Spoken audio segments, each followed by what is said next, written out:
गुरुजी राधे राधे। गुरुजी आप ये कहते हो कि हमारे जीवन में जो भी कोई आता है, पति या बेटा या भाई बहन जो भी कोई हो, तो जीवन में अगर उसके द्वारा हमें कोई कष्ट मिलता है तो वो पूर्व जन्म का कुछ होता है। तो क्या मुझे भी इसी वजह से मेरे पति जो भी कष्ट है या जो भी कुछ है वो मिल रहा है? तो पति क्या कष्ट देते हैं आपको? गुरुजी हमारी शादी के 8 साल हो गए हैं। शादी के बाद भी वो इस तरीके से रहते हैं जैसे कि कुंवारे लड़के हैं, उनके अंदर जिम्मेदारी वाला कुछ भी नहीं है। और अभी 4-5 महीने पहले जो पत्नी के लिए देखना एक तरीके से वो देख ले तो उसके मतलब बर्दाश्त से बिल्कुल बाहर है। मैंने अपने पति को अपने सास के घर में किसी और स्त्री के साथ देखा, इस कंडीशन में देखा कि मैं बता नहीं सकती हूँ। उसके बाद कौन स्त्री थी वो? पता नहीं। तो आपने पूछा नहीं कौन है ये? हाँ, बंद कमरे में रात में थे, बस मुझे किसी तरीके से पता चला और जब मैंने गेट खुलवाया तो वो 2 दरवाजा थे, एक से निकल के भाग गए।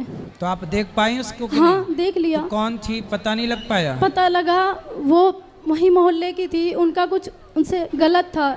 गुरुजी उसके बाद मैंने अपने आप को बहुत कोशिश किया, ऐसा किया कि बस खत्म कर लूं। फिर मेरी बड़ी वाली दीदी ने जो है मुझे समझाया कि इसका कोई समाधान नहीं है। कितने लोगों ने बोला तलाक दे दो, लेकिन हमारे इधर हिंदू धर्म में तलाक नहीं है। और फिर 2 बच्चे हैं मेरे, उनकी वजह से मैं जी रही हूँ, मगर वो जलन है ना आज भी मुझे अंदर ही अंदर बिल्कुल बीमार बना दी। आपके पति को ये एहसास नहीं हुआ कि उन्होंने? नहीं गुरुजी, सबसे ज्यादा दुख वो देखने से भी ज्यादा दुख वो है, वो कभी ये भी नहीं मानते कि हाँ मैंने ये गलती की है। और अब भी मैं चाहती हूँ कि वो सुधर के चले, तो उनका बस ऐसा ही है। अभी भी उनके साथ है, पड़ोसन के साथ चक्कर के? एक के साथ भी तो नहीं रहते हैं, ऐसा भी नहीं है। और मुझे उसी घर में रहना पड़ेगा क्योंकि मेरे पिताजी नहीं है। अगर मेरी माँ तो पता चलेगा कि बेटी के साथ ये सब कुछ है या तलाक या ये सब कुछ भी, वो तो जीते जी मर जाएंगी। मैं उन्हें भी नहीं बताना चाहती। मुझे बताइए मैं अब क्या करूं? आप बच्चों को पढ़ा लिखा के योग्य बनाओ और भगवान के आश्रित रहो। गुरुजी ये सब चीजें चलता रहेगा तो मेरी बेटी भी है 8 साल की होने वाली है, ये सब चीजें तो उन बच्चों पे भी असर पड़ेगा। मुझे बताइए कि मैं क्या करूं?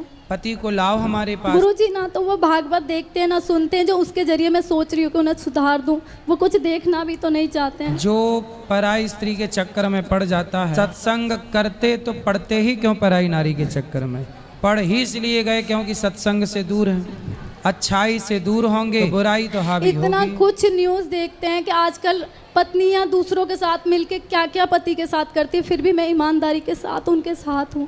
मैं गुरुजी यही अभी चाहती तक हूँ। डर नहीं लगा पति को? क्यों? नहीं, क्योंकि मैं ऐसी हूँ ना, उन्हें पता है जाएगी, रोएगी धोएगी, कुछ दिन मायके चली जाएगी, फिर आ जाएगी। सही है।